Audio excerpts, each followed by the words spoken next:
This demo walks you through how to get started with Dataform, create a Dataform repository, and initialize a Dataform development workspace.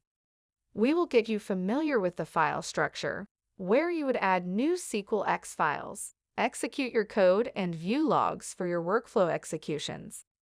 To get started, go into the Google Cloud Console, and then use the navigation menu to go into BigQuery.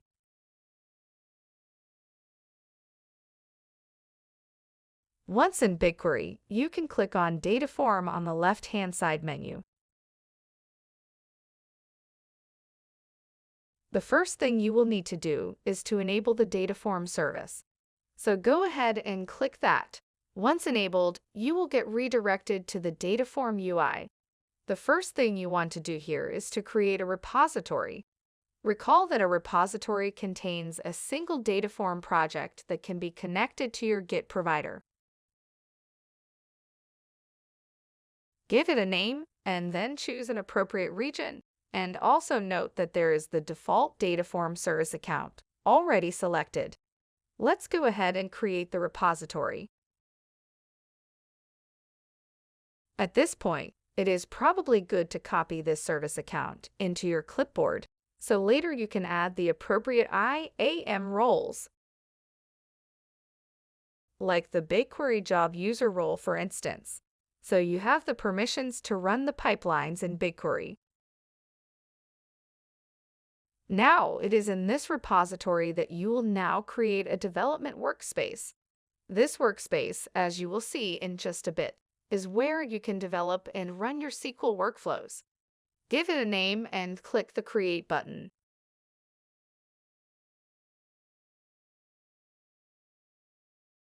Once you go into your development workspace, you will see a few tabs like the code, compiled graph, executions, start execution, and we will look at all that in a bit. But first, let's initialize the workspace to build the necessary building blocks file structure.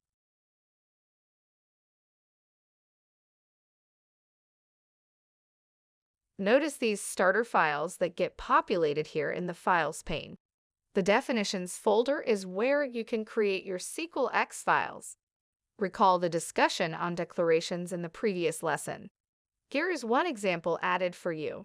This code creates a view.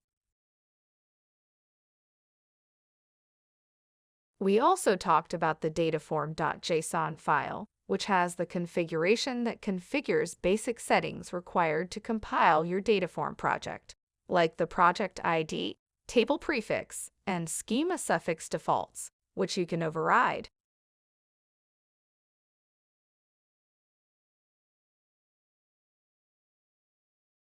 All right, let's add a new SQL file by clicking the drop-down button here and select Create File.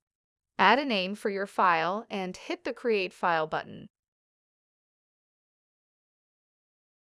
The file gets added to the file structure, and then you can start writing your code here. For the purpose of this demo, we will simply add a select statement to create a view.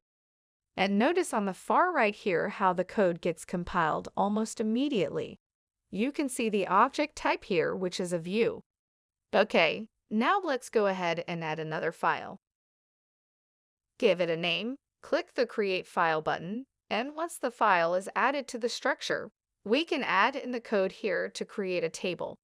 Notice the code here uses the previously created view to populate the rows in this table.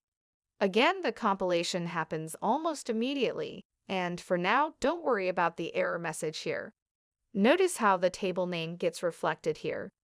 Before we proceed further, let's add those IAM roles to the service account. In the navigation menu, go to IAM and Admin, and then IAM. Under View by Principals, click on Grant Access. This is where we paste the Dataform service account information we copied earlier when we created the Dataform repository. And we essentially want to add 3 roles here. The first one is the BigQuery job user.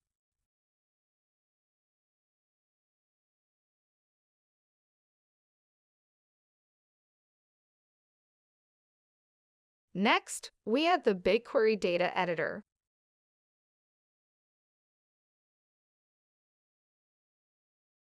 And the final one is the BigQuery Data Viewer.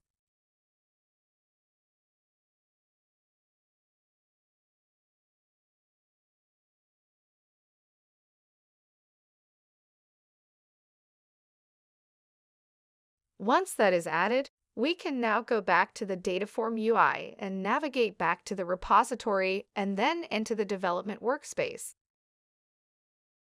And now we are ready to run our code. Using the Start Execution dropdown, we select All Executions, and then at the bottom click on the Start Execution button. To look at the executions, we can either go into the Execution tab on top or simply click on the Details link at the bottom here. You will see the 4 SQL files listed. 2 were created initially, and we had created the other 2 as part of this demo. Clicking on the View Details link here shows the overall status of the run, which says Success, and you can see all of the boilerplate stuff that Dataform added to successfully run this code. Clicking on the object here redirects you to the object that was created, and in this case, it is the table created with the second SQLX file. Notice the Quick Start table in your BigQuery dataset.